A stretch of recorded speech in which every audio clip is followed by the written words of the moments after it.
भारत को लेकर वायरल हो रही हैं बड़ी बड़ी भविष्यवाणियां। क्या जल्द ही भारत बनने वाला है एक बड़ी महाशक्ति?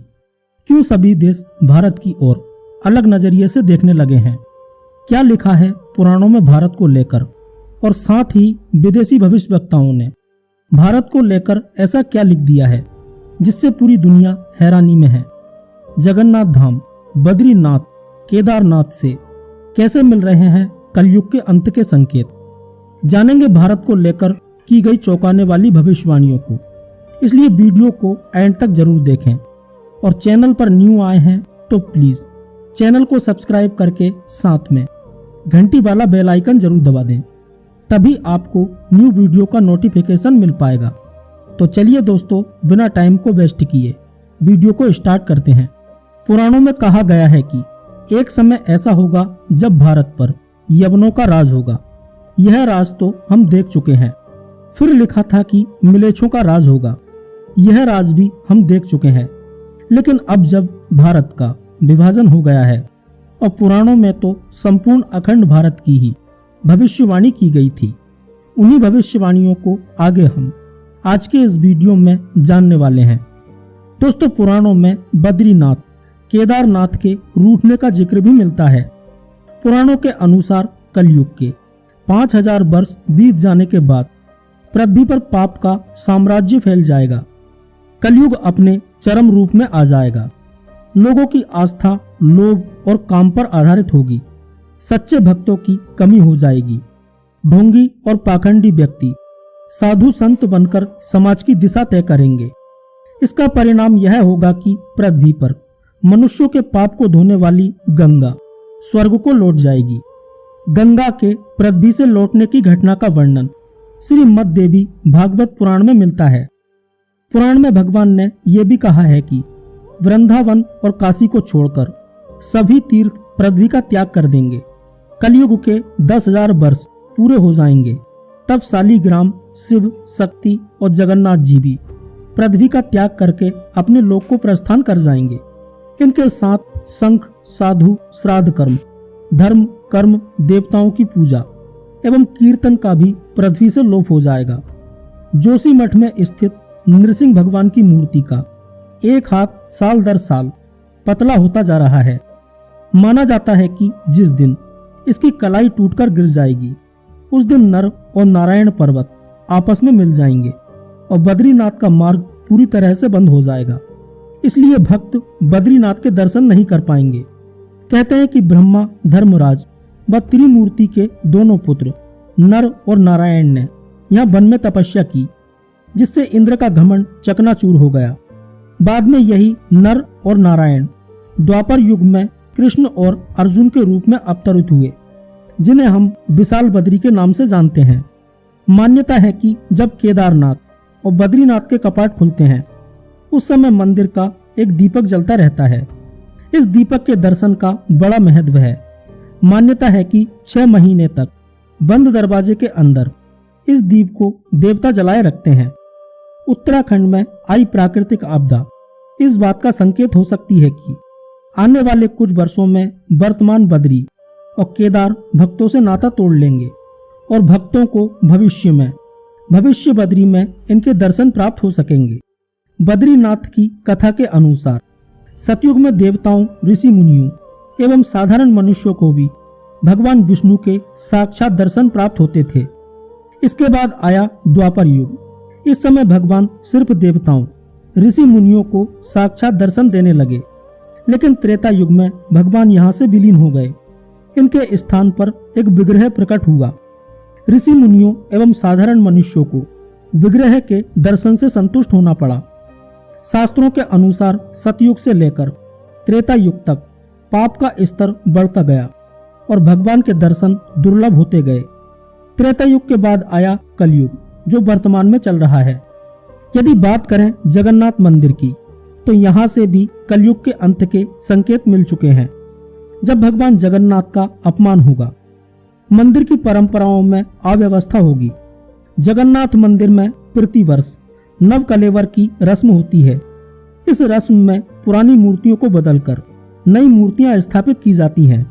कहते हैं कि 1996 के बाद 2015 में इस रस्म को लेकर पुजारियों में झगड़ा हो गया था, जिसकी वजह से ये रस्म देरी से हुई थी। ओडिशा में कई लोगों ने इसे भगवान जगन्नाथ के अपमान और परंपराओं को खंडित करने के तौर पर देखा है। इसके बाद यहाँ की अव्यवस्था सभी के सामने उजागर हुई। साथ ही जगन्नाथपुरी में 1852 से लेकर अभी तक 15-16 बार पत्थर भी गिर चुके हैं। यह कहां से आते हैं किसी को नहीं पता, लेकिन यह कलयुग के अंत का एक संकेत है। और ओडिशा में चक्रवाती तूफान से जगन्नाथ मंदिर का कल्प वृक्ष यानी पवित्र बरगद का पेड़ गिर जाएगा और इसके बाद दुनिया में लाखों लोग मरने लगेंगे। ओडिशा में मई 2019 में फानी नाम का एक तूफान आया था, जिसमें यह बरगद का पेड़ गिर गया था। 19 के अंत में ही कोरोना महामारी का प्रकोप प्रारंभ हुआ था और लोगों के मरने का सिलसिला प्रारंभ हो गया था।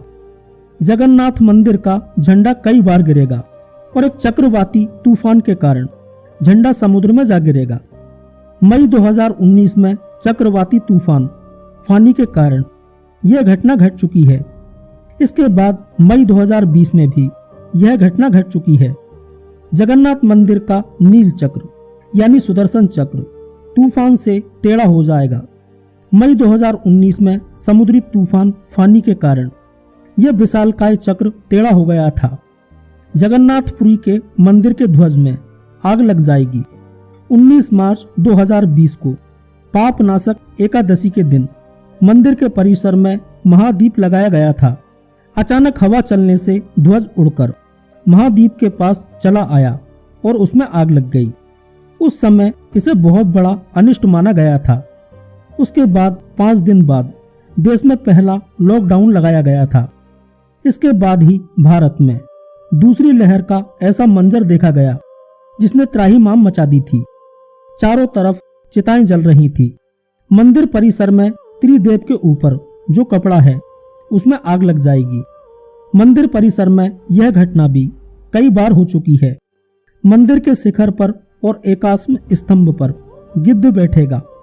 कहते हैं कि जगन्नाथ मंदिर के शिखर के आसपास कभी भी किसी पक्षी को उड़ता नहीं देखा गया और न ही इसके आसपास कोई प्लेन या हेलीकॉप्टर उड़ाया जाता है। लेकिन मंदिर के ऊपर जुलाई 2020 और इसके बाद दिसंबर 2021 में गिद्ध, चील और बाज दिखाई दिए थे। मंदिर के शिखर, ध्वज, एकाश्म स्तंभ और नील चक्र पर ये पक्षी बैठे हुए दिखाई दिए थे। जगन्नाथ मंदिर में बार बार रक्तपात होगा, खून के धब्बे मिलेंगे। यह घटना भी घट चुकी है। मंदिर परिसर में बार बार खून के धब्बे मिल रहे हैं, कभी झगड़ों के कारण तो कभी किसी अन्य रहस्यमयी वजह के चलते खून के धब्बे कई बार देखे गए हैं। कई बार मंदिर का शुद्धिकरण करके वहां अनुष्ठान किया गया है। उपरोक्त सभी भविष्यवाणियां सत्य हो गई हैं।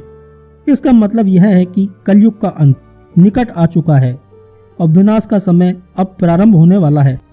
अब बात करते हैं भविष्य उत्तर पुराण की। तो भविष्य उत्तर पुराण के अनुसार ब्रह्मा जी नारद जी से कहते हैं कि नारद, भयंकर कलयुग के आने पर मनुष्य का आचरण दुष्ट हो जाएगा, योगी भी दुष्ट चित्त वाले होंगे, संसार में लड़ाई, झगड़ा, संघर्ष चारों ओर बढ़ जाएगा।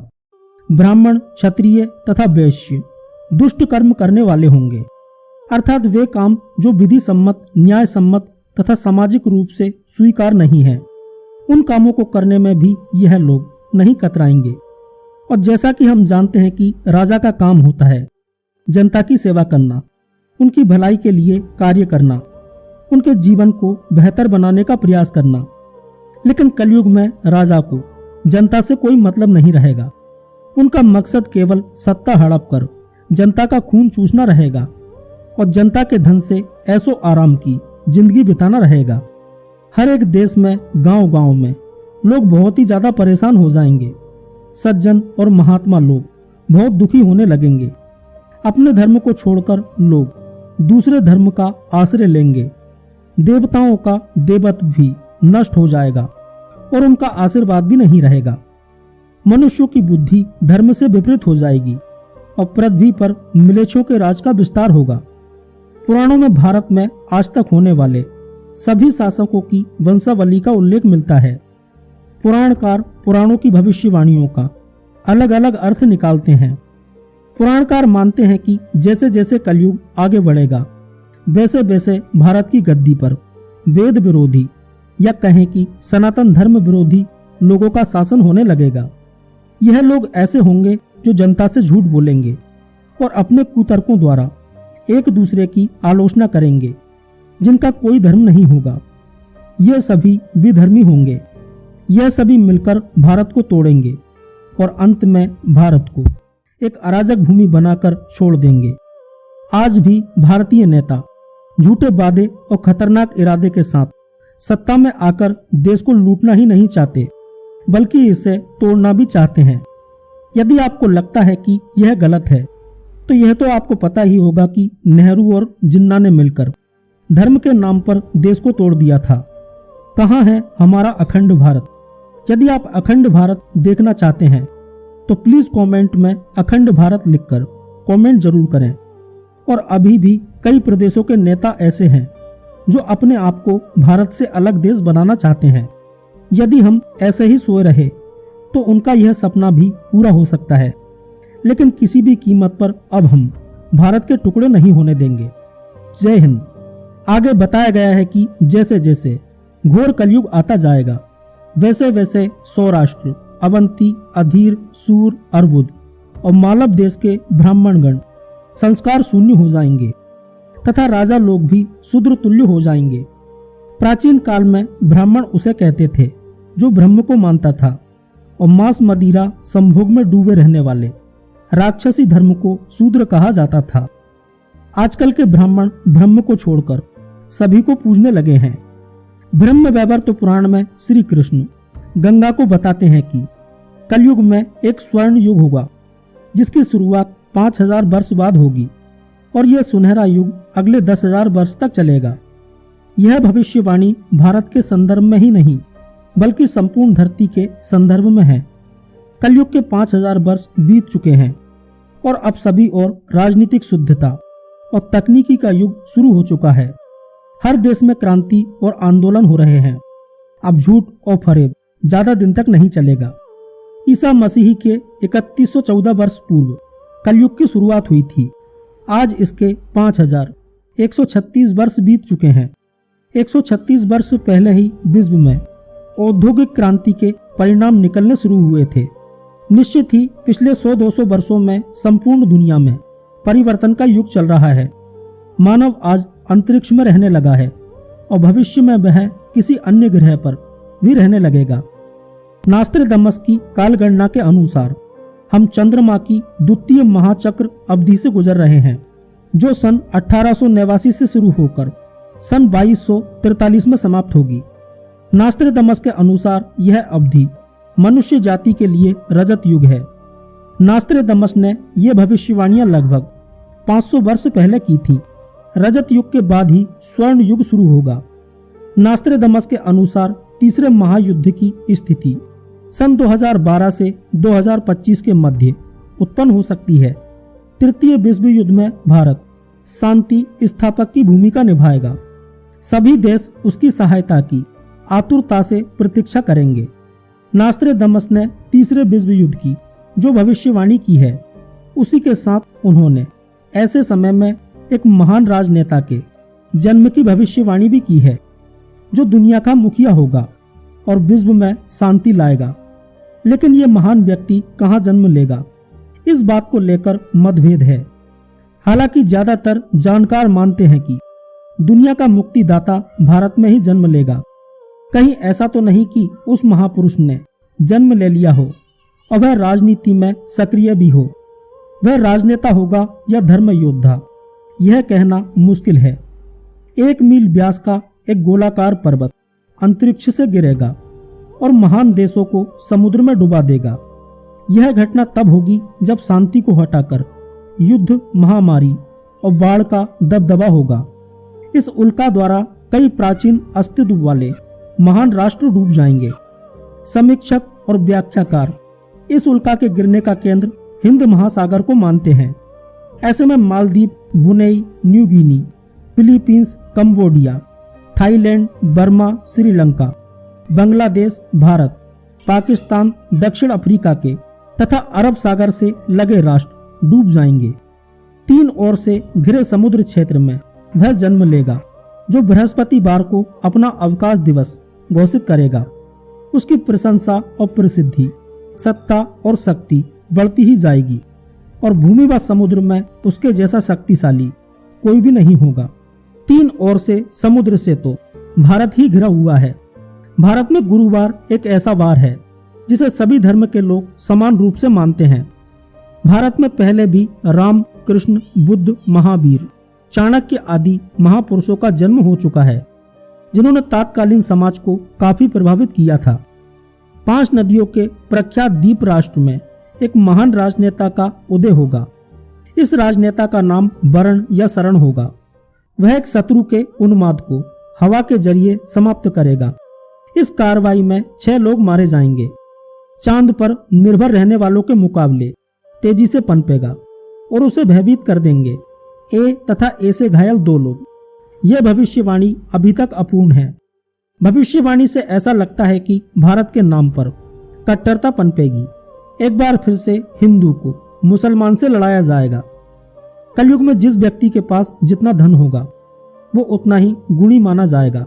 कानून, न्याय केवल एक शक्ति के आधार पर लागू किया जाएगा।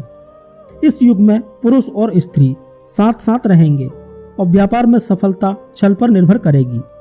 पहले के समय में जो ब्राह्मण रहते थे वे अपने शरीर पर बहुत कुछ धारण करते थे, पर कलयुग में वे लोग सिर्फ एक धागा पहनकर अपने आप को ब्राह्मण होने का दावा करेंगे। जो व्यक्ति बहुत चालाक और स्वार्थी होगा वह इस युग में बहुत विद्वान माना जाएगा।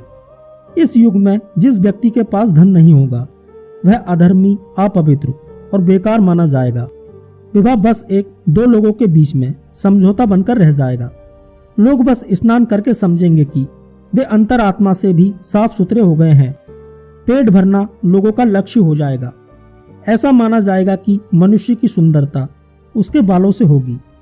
पृथ्वी भ्रष्ट लोगों से भर जाएगी। लोग सत्ता हासिल करने के लिए एक दूसरे को मारेंगे। अकाल और अत्यधिक करों के द्वारा परेशान होकर लोग पत्ते, जड़, मांस, जंगली शहद, फल फूल और बीज खाने को मजबूर हो जाएंगे। भयंकर सूखा पड़ेगा। ठंड, हवा, गर्मी, बारिश और बर्फ ये सब लोगों को बहुत परेशान करेंगी। कल्कि पुराण हिंदुओं के विभिन्न धार्मिक एवं पौराणिक ग्रंथों में से एक है। यह एक उप पुराण है। इस पुराण में भगवान विष्णु के 10वें तथा अंतिम अवतार की भविष्यवाणी की गई है और कहा गया है कि भगवान विष्णु का अगला अवतार कल्कि अवतार होगा। इसके अनुसार 4320वीं सदी में कलयुग के अंत समय में कल्कि अवतार लेंगे। तो दोस्तों यह थी कलयुग में भारत को लेकर की गई कुछ बड़ी भविष्यवाणियां। यदि आपको वीडियो पसंद आया हो तो प्लीज वीडियो को लाइक करें और ऐसे ही और वीडियोस देखने के लिए चैनल को सब्सक्राइब करके साथ में घंटी वाला बेल आइकन भी दबा दें। तभी आपको न्यू वीडियो का नोटिफिकेशन मिल पाएगा। धन्यवाद। जय श्री कृष्ण।